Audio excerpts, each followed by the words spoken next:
Sa lungsod ng Maynila, sadyang napakaraming tao. Iba't ibang mukha, iba't ibang salamin ng buhay ang maaninag. Ang lahat ay abala sa trabaho, sa mga libangan. Ang iba naman ay nagmula pa sa probinsya upang dito makipagsapalaran. Kilalanin natin ang magkaibigan sina Tonyo at si Max.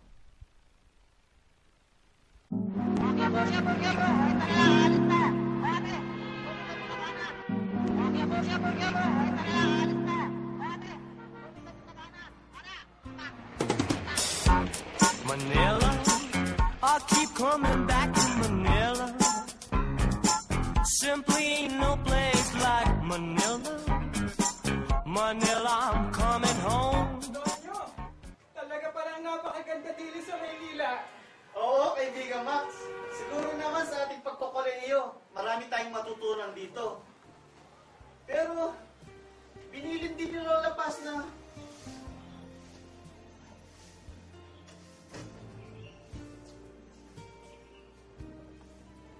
Alam, Tonyo! oh, ay Max! Ayos, di ba pa handa? Nais ka din mga. Ay, mga apo, kayo'y paparoon na. Opo, Lola Paz. Ay, aking apo, ikaw ay mag-iingat sa Maynila. Napakaraming klase ang tao doon. Merong mabait at may hindi. May matulungin at may pagsamantala. At isa pa, huwag ninyo kalimutan ni Max ang humingi ng patnubay sa Panginoon at lagi kayo magdasal. Wala. Tonyo, may iwanan na tayo ng bus. O siya, kayo'y humayo na at baka kayo'y maiwan ng bus. Oh, sige po, Lola Paz. Kaawaan ka ng Diyos. Ano po? Kaawaan ka ng Diyos. O mag-ingat kayo Opo. mga apo.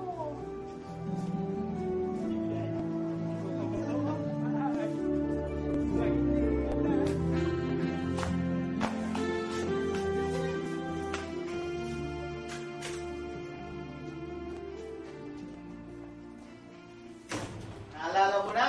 Lola Paz. Kaya dapat maging alerto tayo at kumilos na para hindi probinsyano.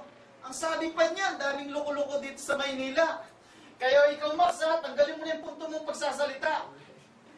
Eh, hindi naman tayo siguro mapapahamak din eh. Manila.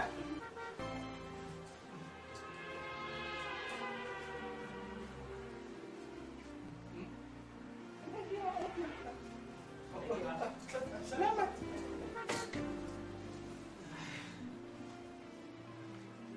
Ako, sarap talaga dito. Oh, Ano hinahanap mo, Max? yung bag. Ay, dalawa lang naman dito. Hindi, si Kuya. Kusa nga ako tinulungan magbuhat ng bag. Sino po yan hinahanap mo? Eh, tayong dalawa lang naman dito, Max. Kuya, Ha? Kuya, yung bag natin. Kuya! Ako talaga, Max, oh! Kuya!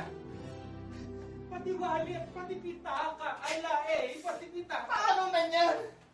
Ay, naku, ikaw talaga, Max, oh! Tonyo, yung pera natin nandoon. Paano na tayo niyan? Hindi na bali.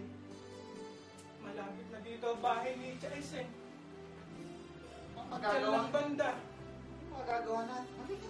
Eh, sadya lang siguro may pangangailangan si Kuya. Eh sana, makatulong sa kanya.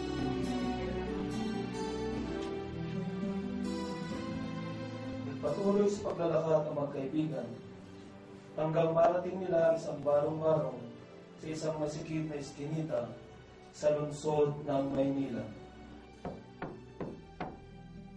Ano ba namang istoryo ito ang aga-aga? Masisira pa ang bahay ko.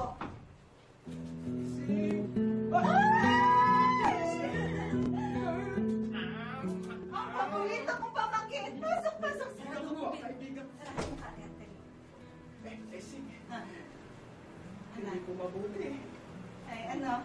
Dahil po sa terminal ng bus, sa isip, lahat po ng gamit namin Kinuha po. Ito lang po na ito. Chaising! Pati po, taka. Ay, nako!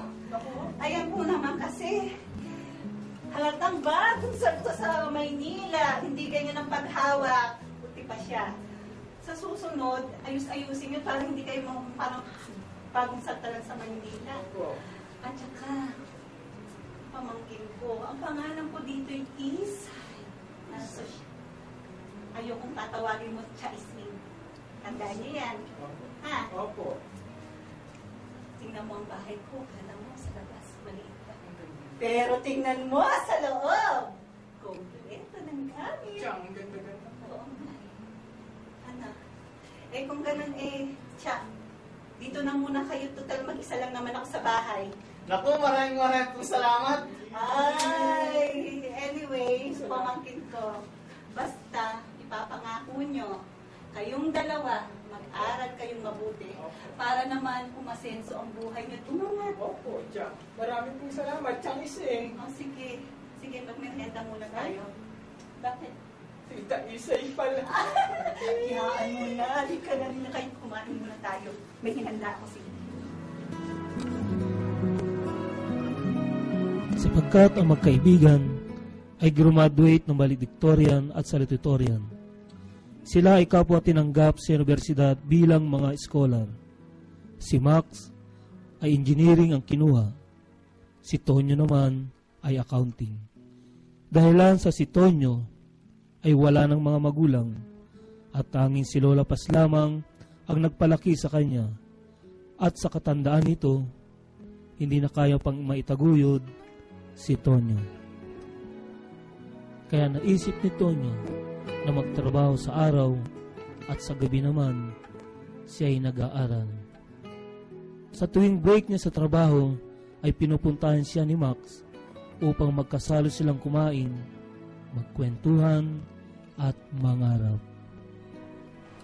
Alam mo, Max, hindi talaga ako pinihinga at hindi ko naabot ang tuktok ng kaunlaran. Mag-aaral ako mabuti at magsisipag ako sa trabaho. Ayan. Ayos yan, pre. Basta, huwag kang makakalimot na tumawag at magdasal sa kanya. Alam mo bakit? Dahil siya pa rin ang ilang tagalubay ng ating buhay.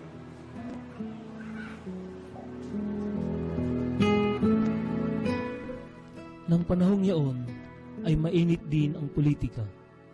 Magulo ang gobyerno, patuloy ang paghirap ng mga tao, marami ang naapi, marami ang naghahangad ng kapangyarihan, patuloy ang pagbaba ng ekonomiya, mataas ang presyo ng bigas, mataas ang presyo ng krudo.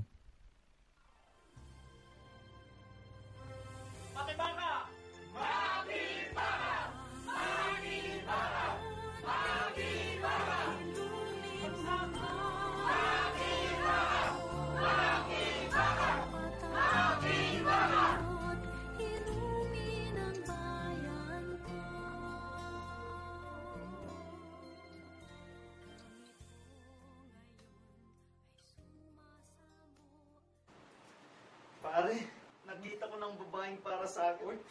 Ang ganda niya, pare. Tandaan pa ng mukha. Nako, itong kaibigan ko, di naman ang gusto. Ay,